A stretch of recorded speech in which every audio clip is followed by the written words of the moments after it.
The Lion and the Mouse. One warm afternoon, a mighty lion was sleeping peacefully beneath a large tree. A playful little mouse accidentally ran across the lion's paw. The lion woke up with a loud roar and caught the frightened mouse. Please let me go, the mouse begged. One day I might help you. The lion laughed. You? Help me? You're too small. But feeling generous, the lion smiled and let the mouse go.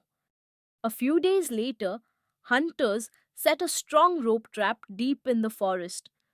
The lion walked into it and became tangled in the heavy net. He roared as loudly as he could, but no matter how hard he struggled, he couldn't escape.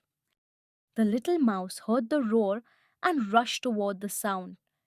Seeing the lion trapped, the mouse immediately began chewing through the thick ropes with his tiny, sharp teeth.